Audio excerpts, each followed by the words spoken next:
Good evening and welcome to BackChat. I'm your host, Tema Madima. This evening we are chatting to Llewelyn Herbert. We're going to get him connected soon and then we're going to get chatting. Good evening, South Africa. Hope you guys are doing good. We're going to try connect again with Llewelyn Herbert. Stay put, guys. This is going to be a good one. Good evening, good evening. Llewelyn Herbert has sent a request. Let's try it again. Let's see if we can get him to join this time around. Doing well. Welcome, guys. Welcome. Prudence Yefodiso, I see you. Strep Prep. Welcome, guys. It's Liani. I'm back. There we go. My man. How's it, Temba? How you doing? What's happening? Oh, good. Good to yourself. Oh, good. You made it. That's good. That's good. Finally. Technology these days for our old men doesn't work all the time. No, I'm glad we sorted it out. And yeah, man, really looking forward to this chat. I mean, you know, you're a legend. You need to know and understand that in track and field in South Africa. And yeah, we have these back chats. We want to celebrate all these athletes that have achieved great things. That's the only reason, you know, and to get that's wonderful. Thanks, man. That's wonderful. I've been watching some of your interviews and what a great job you're doing for athletics these days. There's not many people that's doing all this stuff, and well, keep up the good work. You're doing a great job, and just to promoting all the athletes, talking to the athletes, and yeah, it's wonderful. No, thanks a lot. You know, coming from you, champ, it means a lot. So we're gonna keep it going. Otherwise, how you been? You've been cool. Good. How is the lockdown and everything been treating you? No, lockdown's been good. Luckily, touch wood, thank God, I haven't got the virus. Yeah. First month was staying at home the whole time. Couldn't go to work, and then the second month, luckily, my work that I'm working for Outsurance. I'm a commercial agent, so everybody who's watching, if you want insurance, give me send me a message. I'll send you. So I'll give you some good premiums from Outsurance. Second month started working, and it's picking up again. You can see all the businesses that had a struggle there with the whole lockdown. They getting back together and stuff like that. But lockdown's been good. Finally, we're getting out of it. Yeah. Sick and tired of the mask, wearing the mask all the day, every day, the whole time, seeing clients, stuff like that. You know, and now I can go back training, go back to the gym, and just start my old normal life again. You know. Yeah. No, that's good. So, man, I'm excited for this one. So, what we usually do on Backtrack, I'm gonna get us going now. But before we do anything, I have to do an introduction so that the people who are watching, especially if there's youngsters, they need to know exactly who's in the building, the caliber of athlete who's here. So, I'm gonna do an introduction, and then from there we'll get going. All right? Cool, no problem. All right, ladies and gentlemen, with us this evening is Llewelyn Herbert.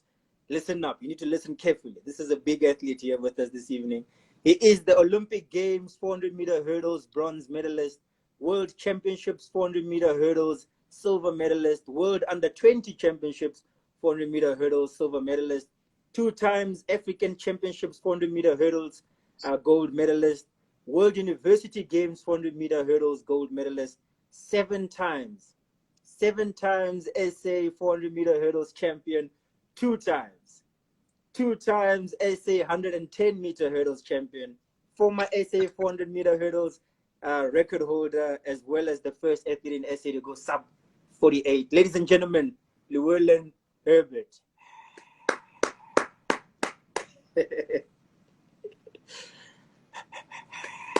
Thank you. Thank you. Man. Those are amazing achievements, Llewelyn. I mean, amazing achievements. Yes, it brings back memories. You know, it's sometimes I do sit back and think back in the past and think about all my races and stuff like that. And sometimes I do miss it, you know. But after everything, your life goes on. You need to start working, and you can't do athletics and your whole sporting career for your whole life. You have to start looking out for something else and then start working, and it's a whole new different ball game, you know. Growing up and have to wake up early mornings, go and do work and stuff like that. It's not like you used to do in athletics. Yeah, yeah. 9 o'clock you're on the track, training for like 2-3 hours, then in the afternoon training again. So yeah, it's all new, different. But I do miss the sport and traveling all over the world, doing Yeah. something that I enjoy and I love. Yeah. You know? I mean, yeah. You know, like for me personally, you know, when I used to like, you know, I've always been like a fan of the sport, even though I also ran or still run. I mean, like I've always watched like yourself, Mayberg. We looked at the Murayinis, the Sepengs, all these, you know, Yes. and always when I would see you guys on the track, it was always like, you know, these are the superstars of SA track and field. And I mean, you were a superstar in every sense of the way, you know, not only in your performances on the track, you know, but you were almost a larger than life character, and that's what made it so exciting, you know. For me as a young kid, it was like, you know, one day I want to be like somebody like Llewelyn Herbert. Oh, thank you very much. I really do appreciate that, and hopefully you did look up to me, and I didn't disappoint you in my career, you know. No, absolutely not. I mean, you opened up a door for 400-meter hurdles in South Africa wouldn't be where it is or how it's known around the world without Llewelyn Herbert. You know what I mean? So you made it big. I mean, you set a lot of records. But before I get into all this stuff, we have to play a game. The game is called 30 That seconds. game is not going to even last 30 seconds. I've watched you. That game is not even going to last 30 seconds with me. That's going to be like 5 seconds. I don't like traveling heavy, light traveler. So yeah, you can start the game, 5 seconds. All right, let's go. Coming to you. What's in the bag? You know, training, competitions in 3, 2, 1, let's go. Competition, spikes, something warm, water. That's it. Light traveler. That's it. You don't need much if you go to a competition. You only need your spikes, your running vest, your something warm, and water. That's all. 4. Okay, that's it. We've got. That's it. You still have time here, but it looks like you're happy with that 4. I'm happy. And my car keys. Ah, 5. Obviously. 5. So because you put in the car keys, you're not the worst. So 4 is the worst. So you've got 5. So you're fine. Okay. Luckily. Just. All right, let's get started. But I was the quickest. I was the quickest though. 5 seconds. Definitely. Let's get started. I mean, you know, one thing I respect about you as an athlete is that, you know, I don't think South Africa has ever seen a 400-meter hurdler that was pretty much as fast as you are. And I say that because, I mean, if we were to look at all your times, 100-meter, you've got a 10.30, right? That's good. Yeah. There's a 10.2, but that was wind aided. If you look at your 200-meter, you've got a 20.50. I mean, that's fast. You know, that's a fast 200. And then on the 400 hurdles, obviously, you ran a 47.81 over the 400-meter hurdles as well. So I think, like, if I think of like a 400-meter hurdler, you know, you're probably at the best range, as well as being able to do 110-meter hurdles. So I think that's something we've never heard of, and I don't think we've seen that for a while in SA. So I mean, that's respectable, you know. So where did your athletics journey start? Did you start at the short hurdles? Did you start as a sprinter? How did you discover the hurdles? Well, you know what? It started in primary school. I was only a sprinter. My primary school didn't have hurdles. Yeah. So then after primary school, I went to high school, and standard 6 I did sprinting, but didn't do so well. And then one day, started training again, going standard 7, grade 9 these days. Yeah. I just jumped over the hurdle for practice, and my coach saw me, and he said to me, Monday, you're going to start training hurdles. I'm like, okay, cool. Because the guy who used to do hurdles at school broke his ankle. He had an injury, and they operated, and he never did athletics again. So I started actually hurdles just out of a joke, warming up, jumping over the hurdle. Yeah. And my coach saw me, and he said, you're going to start hurdles. So that was in grade 9. I started hurdles in high school. And ironically, I was in school. Rian Dempus was in school with me, same grade. And we were, that year we were standing at the training, and Rian Dempers, Karl Honke, Frikkie Cronje, and my coach, they were talking, and Rian Dempers said, now he's going to the Olympics in 1996. And me as a young, thin, not doing so well athlete said, well, I'm going there as well. I'm going to the Olympics as well. Yeah. Very confident, but yeah, and everybody started laughing at me because, you know, I'm like struggling to get into the relay team. Yeah. And then 95, I matriculated and I came to Pretoria Technikon, trying to study there, not doing a success in that. And my first race in lane 1, running at Pilgridge Stadium, all of a sudden, this young boy just finished school, running 49 seconds, Jeez. beating everybody, all the senior athletes, beating all of them, and qualified for the Olympic Games. What? And I was shocked. And that year, just after matric, my first year, 1996, going to Atlanta, going to the Olympics. And I just thought in my first race, I thought to myself, damn, I'm beating the older guys, I'm beating the seniors.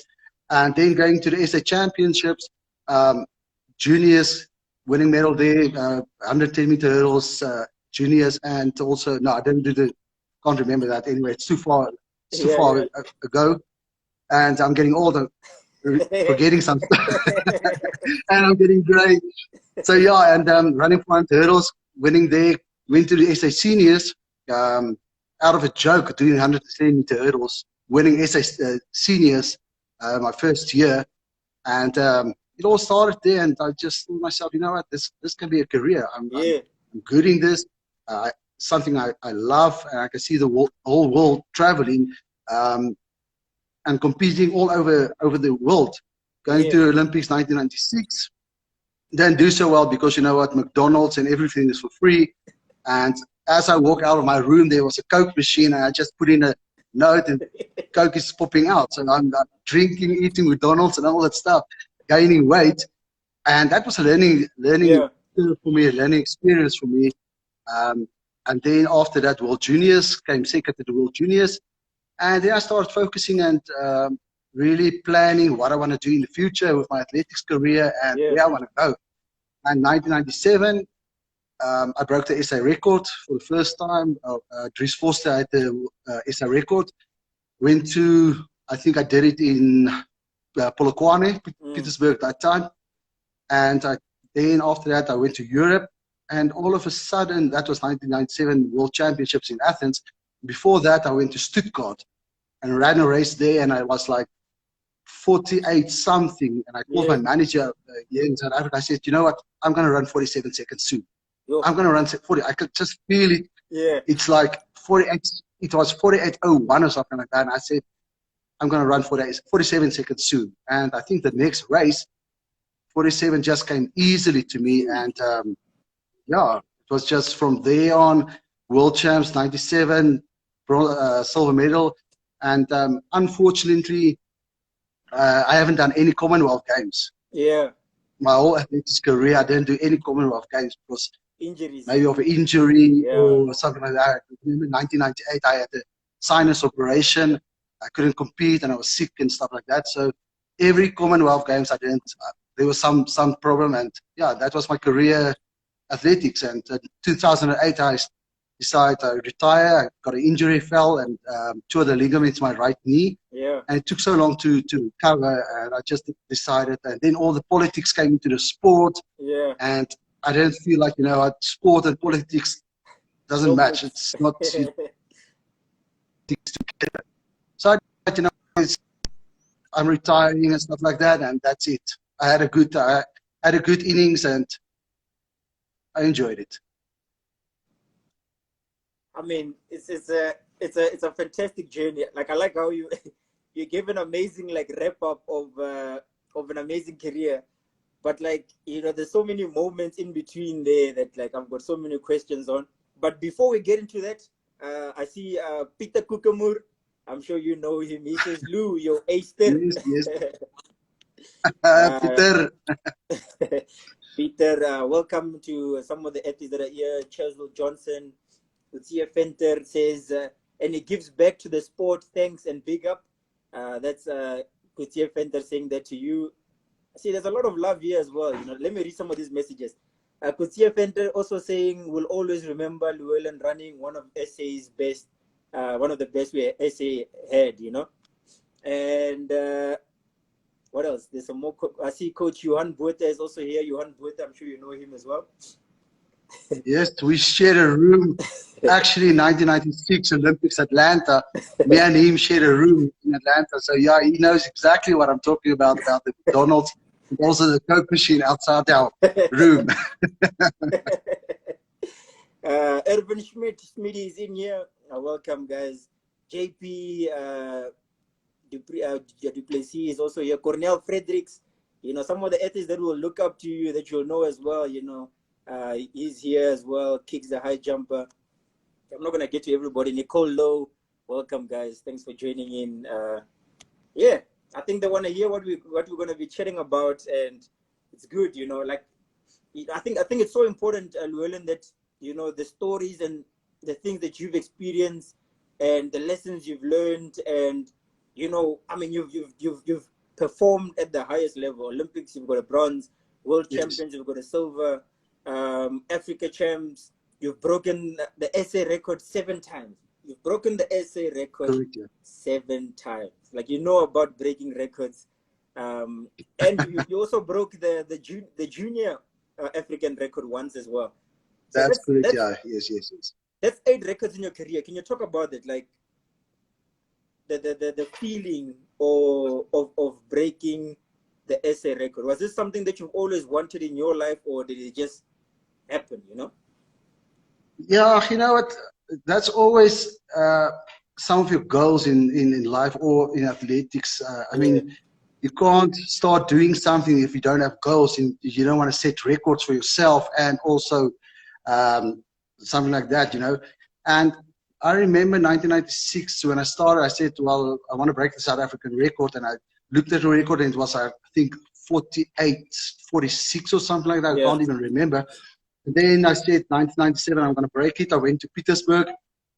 I think I broke it no, I don't. I just missed it in Petersburg. Yeah. And I came to Pretoria. That was still the engine Grand Prix meetings.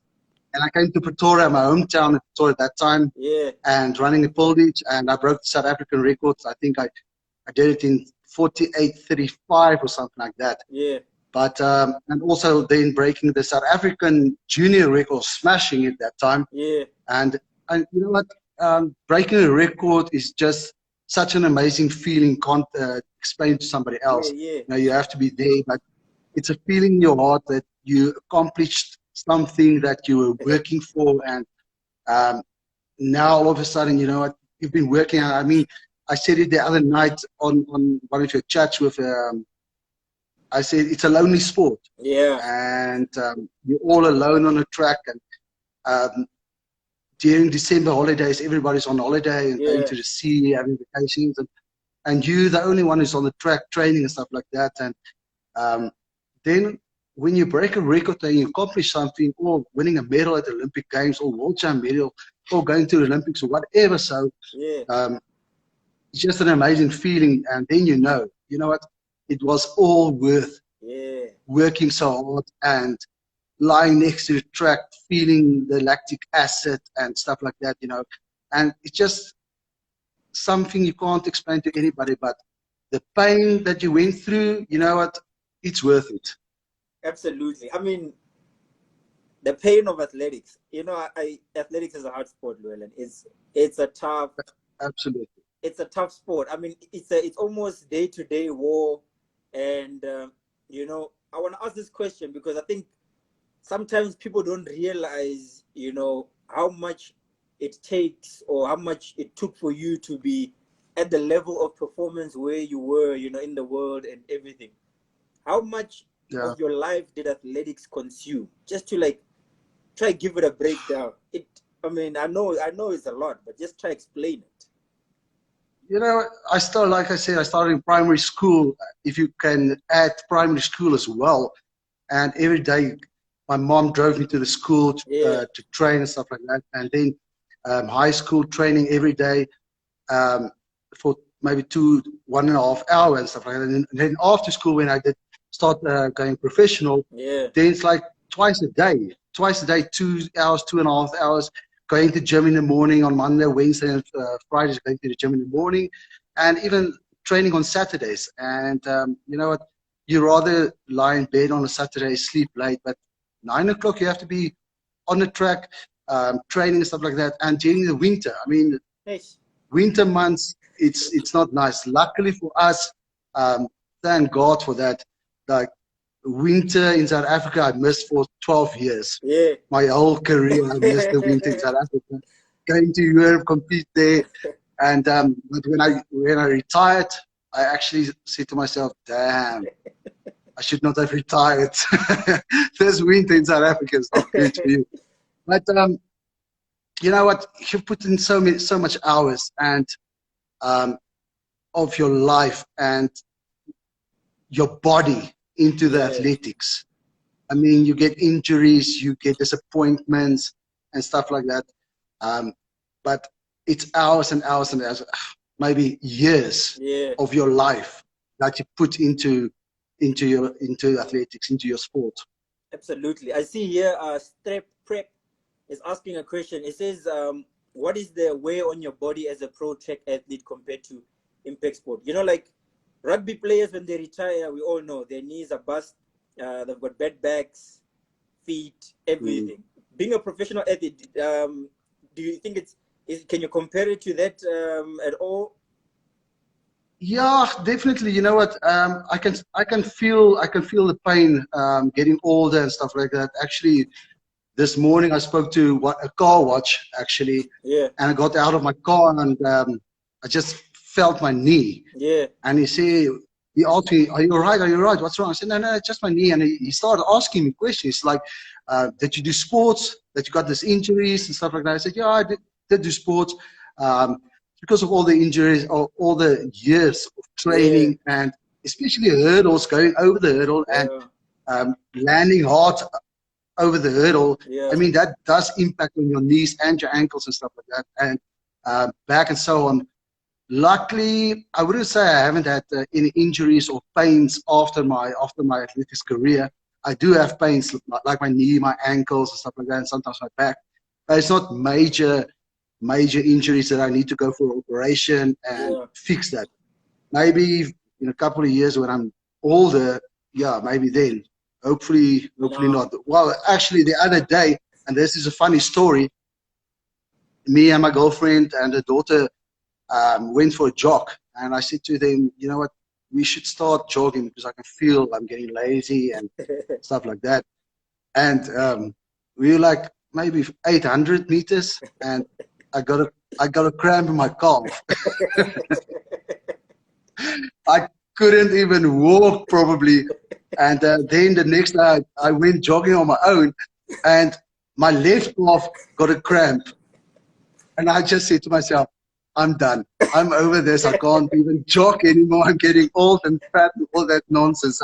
Just need to go back to the gym, do my gym, not jog at all. It's I mean that's probably like it's such a crazy feeling, you know, from being on world stage, you know, like, you know, competing with the fittest and the baddest Americans and you name it, you know, you were competing against them, and now just a normal jog, you know, would you have ever thought you would struggle to jog? Not even getting a cramp in my calf. I mean, and the next day, the other calf. I couldn't walk for a week. Yeah, that's But crazy. yeah, you know what? I think if I just start slowly getting back into it and taking it easy, it will come back to Yeah, I've got muscle absolutely. memory, and the important thing, athletes do have muscle memory. So if I put my back into it like I did with the gym, I'll definitely jog around the whole estate without getting a cramp in my calf. Absolutely. I mean, another question on us. I think this is very important. Like, you know, there's a lot of athletes in South Africa. I mean, we've got talent. I mean, if you look at the hurdles over the years, I mean, I look back at, you know, when LJ Van Zyl, he was on here. I mean, without you, LJ wouldn't have tried to ever run that fast, you know. But I mean, you set the benchmark that high as well for him. to break the SA record. The guys like Alvin Mayberg, I think of the guys like Ter de Villiers who were also around, Peter Not Kukamur. even Peter Kukumur. That's Yeah, Peter Kukamur. And there's more guys, you know. And I mean, if I look now, there's LJ Van Sale, there's Cornel Fredericks, Sokakana Zazini is one of those, you know, up and coming athletes. He actually broke the African junior record in the hurdles. And I mean, he ran a 48 as well as a junior. So, I mean, we're in a good place. What advice would you give? I mean, if from everything you've experienced and learned, you know, we want you to be able to pass that knowledge over to the up and coming athletes. What advice would you give? You know? Well, first of all, never give up. You know, there will always be injuries and stuff like that, and then you will think to yourself, but damn, am I good enough? But never give up. You know, that's a learning experience. That's a learning curve for you to get injuries.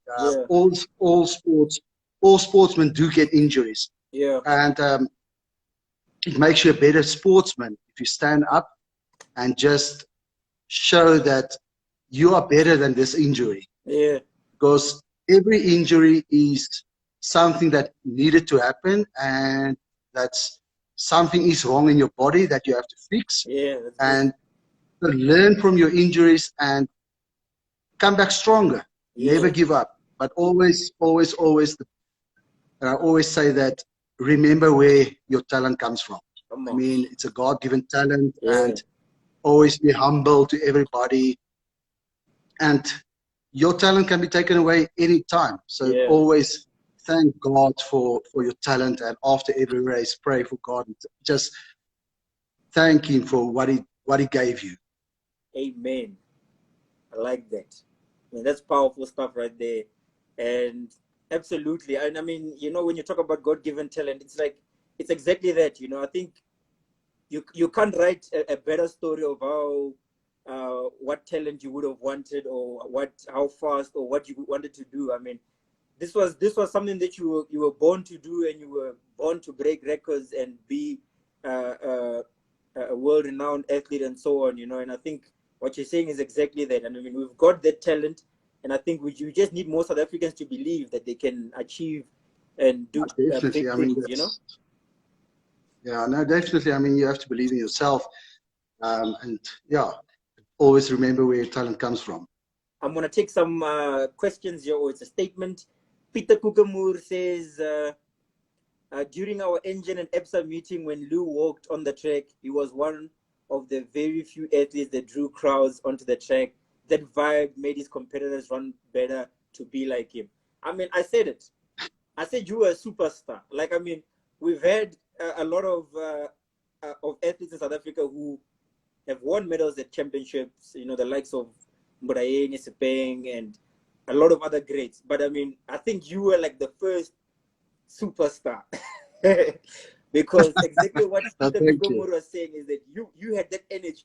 I won't forget, Llewelyn, like before a race, if the race is this way, I was taking my back to the blocks. You are looking that way. I mean, yep. It's just like just help you concentrate, and I think psychology working as well. And is the other people now? This man is standing with his back to the blocks. What is happening? What's going on? But it just helped me concentrate, and that was the beginning. But later on, it became my trademark. I mean, everybody knows that Llewelyn is standing with his back to the blocks before the race start, and that was my trademark. Exactly. If you talk about Llewelyn, it was with the glasses and standing with his back to the blocks. So yeah, that was my trademark.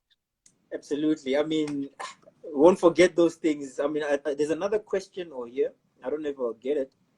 I don't know. I can't see it. But I mean, I think that's exactly that. You know, it was your trademark, and we always knew you for that.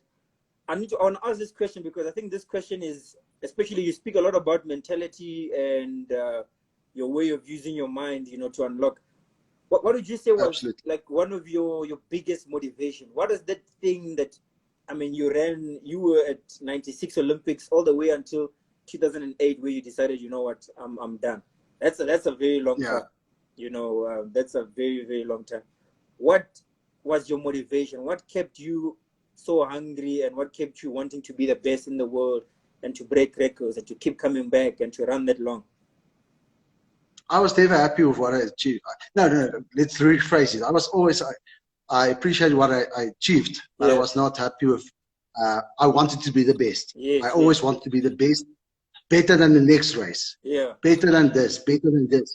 So I was very competitive. yeah, And that was, I think that helped me just going stronger and stronger every time. I mean, if I run a race, I say to me, okay, it's a 48, great time and stuff like that, but I want to go faster. yeah. I want to go faster. Come on. And I always said, the faster you go, the more money you get. And that was my job. I mean, athletics was my job, and the faster I ran, the more money I got. I mean, if I win a Golden League or whatever, that's a certain amount that you get if you win. And people, and you spoke to LJ as well about that performance money and stuff like that. Yeah. And you get appearance fees as well. And the faster and the better you are, the more money you get. And I mean, that was my job. And you have to, in any job that you do, you have to be one of the best in your job. You got to perform, yeah. Absolutely, absolutely. I think that's plain and simple advice. I mean, definitely, you know, speaking to LJ as well, he said it, you know, and I mean, I think one of the challenges he said is that when he was like, you know, remember that year, LJ opened with a 47.6, first yellow page race in South Africa. And from that event, I mean, he was at every event they wanted him. They wanted him there because, I mean, he's the fastest man in the country. That's what they want. Yeah, and I mean, he also spoke about he wishes at some point he maybe took he rejected a few races, you know, and saved himself for bigger competitions and so on. Did you feel like in your career you also had challenges where you had to balance between back-to-back running and no, not really. Not really. I think I had a good supporting structure with my coach and also my manager, and planning all my races. I mean, in South Africa, I wouldn't always run a 400-meter hurdles. I'd rather run a 200-meter or 100-meter for speed work and stuff like that. And also going overseas to Europe, planning my races, which race do I want to run and which do I set out. So I think because of my support structure was good, we planned correctly, and at the end of the season, I wasn't too tired and said, you know what, this was a long season, or I'm tired and stuff like that. So fortunately, luckily, I would say we planned right. And that's advice that a lot of athletes can definitely use, you know, like planning, you know, is such an important thing. But okay, Llewelyn, what I'm gonna do now is, there's so many questions on us. I won't be able to get to all of them. People, you can WhatsApp it to me. I'll WhatsApp them. We'll continue chatting there. But I'm gonna ask one more. Sure. I've asked your motivation. So obviously you've worked with coaches with a coach in South Africa. It was at Niku, right? Yeah, you trained with Niku as well. My first coach was Yanni Viljoen. And then I went to Niku. And then afterwards was Niku van Heeren, yes. I'm gonna ask this question: who was the fiercest competitor you ran against in South Africa? Who would you say was that? You know what? For me, I would say lots of people ask me, but you know, anybody that was in the race wants to win. So anybody that's in the race is a fierce competitor. I mean, you won't step on the track or compete if you don't want to be the best, if you don't want to win.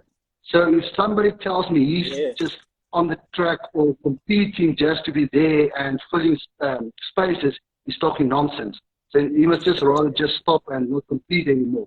So I would say anybody in my race